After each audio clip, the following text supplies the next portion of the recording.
നമസ്കാരം. എല്ലാവർക്കും എൻ്റെ പുതിയ വീഡിയോയിലേക്ക് സ്വാഗതം. തെറുത്താത്തതിനെ പറ്റിയിട്ടാണ് ഇന്ന് ചർച്ചാ വിഷയം. തെറുത്താത്ത ആരാന്നുള്ളത് അറിയാമല്ലോ, ഞാൻ പ്രത്യേകിച്ച് വിശദീകരിച്ച് പറയേണ്ട ഒരു കാര്യമൊന്നുമില്ല. അവർ ഈ ഇടയിൽ നമ്മുടെ പ്രധാനമന്ത്രിയെ പറ്റിയിട്ട്, നമ്മുടെ ഇന്ത്യയുടെ പ്രധാനമന്ത്രിയായ നരേന്ദ്ര മോഡിയെ പറ്റിയിട്ട് വളരെ മോശമായ രീതിയിലുള്ള വിമർശനങ്ങളൊക്കെ നടത്തി. ഈ തെറുത്താത്ത പറയുന്നത് എന്താണെന്ന് വെച്ച് കഴിഞ്ഞാൽ, നരേന്ദ്രമോദി ആൾ ശരിയല്ലെന്നും പിന്നെ ഒരുപാട് അപവാദങ്ങൾ അദ്ദേഹത്തെ പറ്റിയിട്ട് പറഞ്ഞുണ്ടാക്കിയിട്ടുണ്ട്. അതുപോലെ തന്നെ ഇവർ പറയുന്നത് എന്താണെന്ന് വെച്ച് കഴിഞ്ഞാൽ, അയാളൊരു മന്ത്രിയായിട്ടിരിക്കാനുള്ള യോഗ്യതയൊന്നും ഇല്ലയെന്നോ ഒക്കെ പറയുന്നുണ്ട്. പിന്നെ അതുപോലെ തന്നെ അയാളെയൊക്കെ കൊല്ലേണ്ട സമയം കഴിഞ്ഞു, അയാളെ നേരിട്ട് കഴിഞ്ഞ് കഴിഞ്ഞാൽ വെടിവെച്ച് കൊല്ലേണ്ടി വരും. അത് എൻ്റെ കയ്യിലൊക്കെ എൻ്റെ നേരെ കാണരുത്, കണ്ടു കഴിഞ്ഞാൽ ഞാൻ അതുപോലൊക്കെ ചെയ്യും എന്നൊക്കെ പറഞ്ഞിട്ട് ഇവർ വലിയൊരു വിമർശനമൊക്കെ ഇറക്കി. പിന്നെ ഫുൾ തെറിയാണ് ഇവർ പറയുന്നത്. ഇവർ തെറി പറയുന്ന ഒരു വോയിസ് നമുക്ക് കേൾക്കാം. ഇങ്ങനെ സേവിച്ചുകൊണ്ട് കിടക്കുന്നവരാ, തള്ളയും കൂടെ അങ്ങോട്ട് ഉണ്ടാക്കി കൊടുക്കുന്നവരാ, സ്വന്തം തള്ളയെ കൂട്ടി കൊടുക്കുന്നവനാ മോദിയെ ഉണ്ടാക്കിക്കൊണ്ട് കിടക്കുന്നത്. അവനെ പോലെ ഒരു രോഗം കണ്ട ഏറ്റവും കണ്ട ഫ്രോഡാണ് മോദി. അങ്ങനെയൊക്കെ തോന്നൂടെ?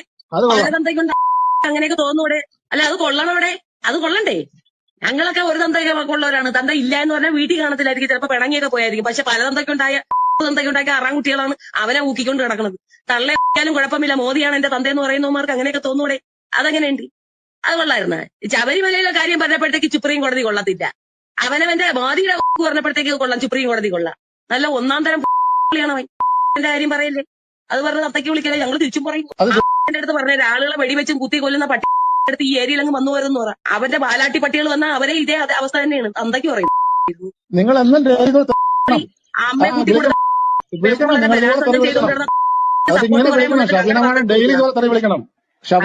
പലതന്തയ്ക്കുണ്ടായ ഇങ്ങനെയൊക്കെ തോന്നൂടെ? ഈ ലോകത്തിന്റെ നന്മയ്ക്ക് വേണ്ടിയിട്ട് അങ്ങനെ വേണമെങ്കിൽ ചെയ്യാൻ ഞാൻ തയ്യാറില്ല. ഈ കൊല്ലാനാണെങ്കിൽ ബോംബ് വയ്ക്കാൻ ഞാൻ തയ്യാറ്. കണ്ടോ ഈ വോയിസ് കേട്ടില്ലേ? എന്തുകൊണ്ടാണ് ഇവരുടെ പേരിൽ ആരും ആക്ഷൻ എടുക്കാത്തത്? ഈ തെറുത്താത്ത എന്ന് പറയുന്ന ഈ ചപ്പീനയുടെ ബീവി ഇവരുടെ പേരിൽ ആരും ഇത് എടുക്കാത്തത്, കേസെന്താ എടുക്കാത്തത്? മനസ്സിലായില്ലേ? പോലീസുകാർക്ക് പേടിയുണ്ടോ?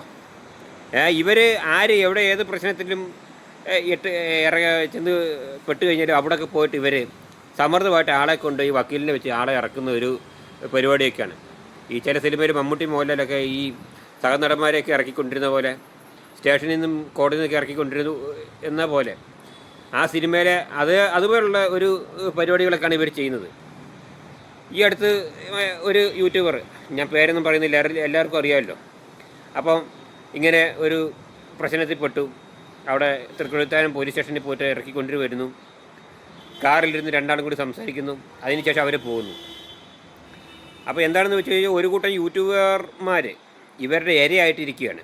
ആരുടെ? ഈ ഷഫീന ബീവിയുടെ, തെറുത്താത്തയുടെ. മനസ്സിലായില്ലേ? കാരണം എന്താണെന്ന് വെച്ചാൽ, ഇവർ പറയുന്നതും പ്രവർത്തിക്കുന്നതും ഒക്കെ ഷഫീനയുടെ കയ്യിൽ അക്ഷരാർത്ഥത്തിൽ റെക്കോർഡിക്കലായിട്ടുണ്ട്. അതുകൊണ്ട് തന്നെ ഇവർക്ക് അവരെ അനുസരിച്ചേ പറ്റത്തുള്ളൂ. എല്ലാ യൂട്യൂബർമാരെയും ഒന്നും പറയുന്നില്ല. ഷഫീന ബീവിയുടെ കാല് തക്കി നടക്കുന്ന യൂട്യൂബർമാരുടെ കാര്യമായി പറയുന്നത്. മനസ്സിലായില്ല? എല്ലാവരും ആക്ഷേപിച്ച് ഞാൻ പറയില്ല. ഈ കഴിഞ്ഞ ദിവസം ഒരു സ്ത്രീ എൻ്റെ കമൻറ്റ് ബോക്സിൽ വന്നിട്ട് പറഞ്ഞു, നിങ്ങൾക്ക് സംസാരിക്കാൻ അറിയത്തില്ലേ? നിങ്ങൾ സംസാരിക്കാൻ പോയി പഠിച്ചു വാ. ചില കാര്യങ്ങളൊക്കെ നമ്മൾ തപ്പിത്തടഞ്ഞൊക്കെ ആയിരിക്കും സംസാരിക്കുന്നത്. ചിലപ്പം സംശയത്തിൻ്റെ പേരിലൊക്കെ സംസാരിക്കുന്ന രീതിയിൽ വരുമ്പോൾ അങ്ങനെ സംസാരിക്കും. അതല്ല, സ്ഫുടമായിട്ട് പറയാൻ പറ്റുന്ന എന്തെങ്കിലും ഒരു കണ്ടൻ്റ് ആണെന്നുണ്ടെങ്കിൽ അത് അങ്ങനെ തന്നെ പറയും. അതിൽ യാതൊരു തെറ്റും തിരുത്തും വരുത്തില്ല. അപ്പോൾ എനിക്ക് ഈ സ്ത്രീയോട് പറയാനുള്ള, അവരുടെ പേര് എന്തോ ഒരു പേരാണ്, അവരുടെ അക്കൗണ്ട് ഞാൻ കണ്ടു. അപ്പോൾ അവരെന്നോട് പറഞ്ഞു, ഒന്നുകിൽ നിങ്ങൾ പഠിച്ചു വരിക, കാണാപ്പാഠം പഠിക്കുക, നേരിട്ട് അങ്ങനെ സംസാരിച്ചാൽ മതി. ഞാൻ അവരോട് ചോദിച്ചു, ഒന്നുകിൽ എന്നുള്ളത് നിങ്ങൾക്ക് ഒന്നെങ്കിൽ എന്ന് പറഞ്ഞാൽ എന്താ? ഈ ഒന്നുകിൽ എന്ന് പറയരുത്. അപ്പോൾ നിങ്ങളുടെ അക്ഷര വിദ്യാഭ്യാസത്തിൻ്റെ ഒരു കുറവാണല്ലോ അത്. അപ്പോൾ നിങ്ങളുടെ ഒരു സംസാര രീതിയും കൈയെഴുത്തിൻ്റെ ഒരു കുഴപ്പമുണ്ടത്. ഈ ഒന്നെങ്കിൽ എന്ന് പറയാം, അതല്ലെങ്കിൽ പിന്നെ അല്ലെങ്കിൽ എന്നും പറയാം. ഒന്നുകിൽ എന്ന് പറയുന്നൊരു ഭാഷയില്ല. ഒന്നുകിൽ. അപ്പോൾ അവരോട് എനിക്ക് പറയാൻ വന്നത് എന്താണെന്ന് വെച്ചാൽ, അവനവൻ്റെ ജോലി എടുക്കുക. നിങ്ങൾക്ക് ഇതിൽ നെഗറ്റീവ് കമൻറ്റ് എഴുതാനുള്ള ഒരു ചാനലല്ല എൻ്റെ ചാനൽ. നിങ്ങൾക്ക് വീഡിയോ കാണാൻ താല്പര്യം ഉണ്ടെങ്കിൽ കാണുക, ഇല്ലേ കാണണ്ട. മനസ്സിലായില്ലേ? ഇനി മേലാൽ ഇതിൻ്റെ അടിയിൽ വന്നിട്ട് നെഗറ്റീവ് കമൻറ്റ് എഴുതരുത്. ഞാൻ വീഡിയോ ചെയ്യുന്നത് പല ആളുകളെ സപ്പോർട്ട് ചെയ്തിട്ടും എതിരായിട്ടും സംസാരിക്കുന്നുണ്ട്. അപ്പോൾ അതിന് പോസിറ്റീവ് കമൻറ്റാണ് ഇതിൽ ഞാൻ ഉദ്ദേശിച്ചിരിക്കുന്നത്. അതല്ല നെഗറ്റീവ് കമൻറ്റ് വന്നിട്ട് ഇതിൻ്റെ അടിയിൽ ഇടാൻ നിൽക്കരുത്. മനസ്സിലായില്ലേ? കഴിഞ്ഞ ദിവസം ബിഷപ്പിനെ പറ്റി ഒരു വീഡിയോ ചെയ്തപ്പം അപ്പം ഒരു അജയ് കുമാറോ ഒരു കുട്ടൻ എന്ന് പറയുന്ന ഒരുത്തൻ വന്നിട്ട് പറഞ്ഞു ബിഷപ്പാമ്പല്ലെന്ന്. ഈ പോരാടി മോനെ അത് പറയേണ്ട അധികാരമുണ്ടോ? അവന് മിണ്ടാതിരുന്നാൽ പോരെ? ഞാൻ പച്ചത്തെറിയതന്നെ പറയുള്ളൂ. അവനൊരു വീഡിയോ കാണണ്ടെങ്കിൽ കാണണ്ട. മനസ്സിലായില്ലേ? അല്ലാതെ അവനിവിടെ വന്നിട്ട് എന്നെ കൊണാപ്പിക്കേണ്ട കാര്യമൊന്നുമില്ല. ഞാൻ അങ്ങനെ തന്നെ പറയുള്ളൂ. ഇങ്ങോട്ട് എങ്ങനെ പ്രതികരിക്കുന്നു അതുപോലെ അങ്ങോട്ടും പ്രതികരിക്കും. വീഡിയോയിലാണ് വീഡിയോയിൽ, കമൻറ്റിലാണ് കമൻറ്റ് ചെയ്യുന്നവർ ശ്രദ്ധിക്കുക. അത് പിന്നെ ഞാനൊരു വീഡിയോ ആയിട്ട് ഞാൻ തിരിച്ച് റിപ്ലൈ ചെയ്യും. മനസ്സിലായില്ലേ? അത് ഏതെങ്കിലും ഇതേപോലുള്ള എന്തെങ്കിലും വിഷയം എടുത്തിടുമ്പോൾ. അപ്പോൾ അതുകൊണ്ട് മര്യാദയ്ക്ക് ആലോചിച്ചും കണ്ടിട്ടൊക്കെ വർത്തമാനം പറയുക. ബിഷപ്പിനെ തെറി പറയുന്നവരും ഒക്കെ ഒന്നും ആലോചിക്കുന്നതല്ല. ഇപ്പോൾ ഒരുത്തൻ സാങ്കല്പിക കഥ എഴുതിയിട്ട് ഇപ്പം 8ൻ്റെ പണി കിട്ടിയിരിക്കുകയാണ്. ഇപ്പോൾ അവൻ്റെ ലാപ്ടോപ്പും മറ്റേതും മറിച്ചതും ഒക്കെ അവിടെയാണ്. ഇന്നിപ്പോൾ 30-ാം തീയതി കോടതി പോകും. ഇന്ന് 30-ാം തീയതിയാണ്. ഇന്ന് പോയിട്ടുണ്ടാവും. ഇന്നത്തെ തീരുമാനം എന്തായെന്നുള്ള അറിയത്തില്ല.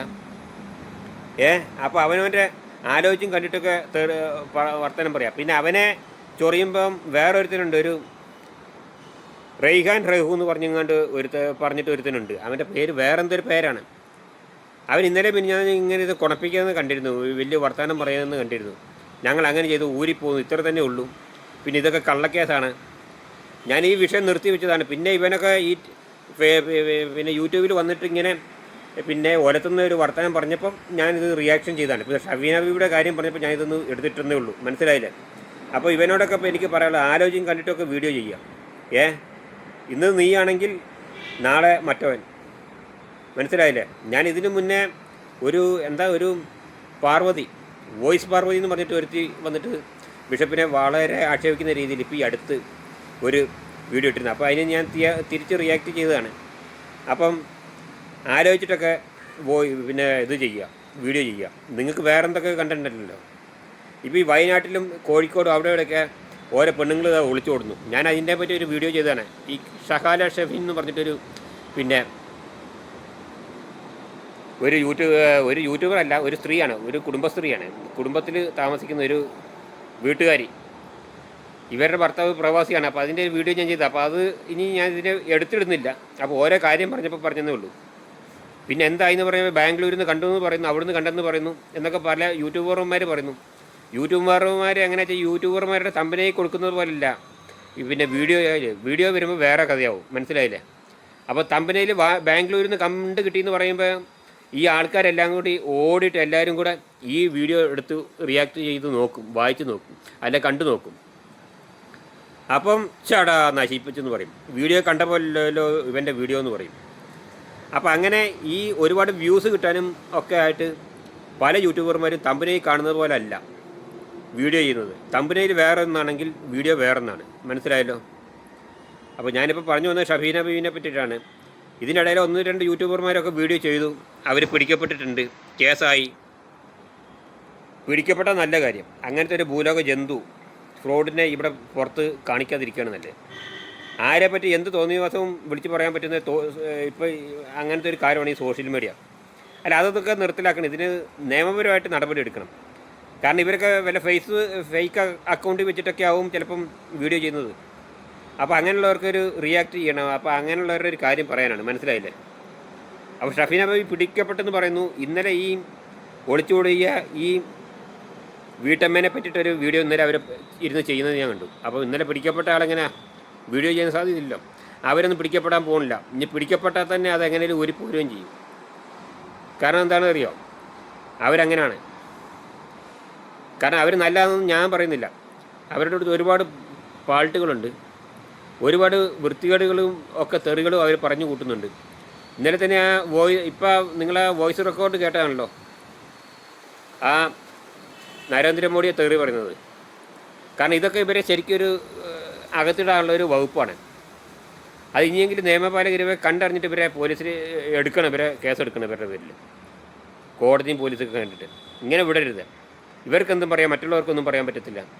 ഇവരെ ആരെന്തെങ്കിലും കാര്യം കിട്ടിക്കഴിഞ്ഞാൽ അപ്പോൾ ഒരു യൂട്യൂബ് തുറന്ന് വെച്ചിട്ട് അതിനകത്ത് എന്തെങ്കിലും ഒരു പിന്നെ നെഗറ്റീവ് കണ്ടൻറ് ഉണ്ടാക്കിയിട്ട് അപ്പോൾ വീഡിയോ ചെയ്യും. അതാണ് തെറിത്താത്ത എന്ന് പറയുന്നത് ഷെഫീന ബീവി എന്ന് പറയും. അവരുടെ ഒരു വിചാരം അവർ വലിയൊരാളാന്നുള്ളതാണ്, വലിയൊരു സംഭവമാണ്, അവരെ എല്ലാവരും ബഹുമാനിക്കുന്നുണ്ട്, ഇഷ്ടപ്പെടുന്നുണ്ടെന്നുള്ളതാണ്. ഞാൻ പറഞ്ഞ അവരുടെ കാല് നക്കി നടക്കുന്ന ചില യൂട്യൂബർമാരുണ്ട്, എല്ലാവരും ഇല്ല. അവർ ഇവരെ തന്നെ സപ്പോർട്ട് ചെയ്തിട്ടേ സംസാരിക്കുള്ളൂ. ചിലപ്പോൾ ഇവരുടെ കാര്യങ്ങൾക്ക് അവരുടെ കൈയും കാലും പിടിക്കേണ്ടി വരും, ഈ ഷെഫീനയുടെ വീഡിയോയൊക്കെ. അപ്പോൾ അതുകൊണ്ട് അവരുള്ളവർ അങ്ങനെയുള്ളവരൊക്കെ അത് അങ്ങനെ തന്നെ ചെയ്യത്തുള്ളൂ. മനസ്സിലായില്ലേ? ശരി, എന്നാൽ നിർത്തുന്നു. ബൈ. വീണ്ടും ഒരു വീഡിയോ ആയിട്ട് കാണാം.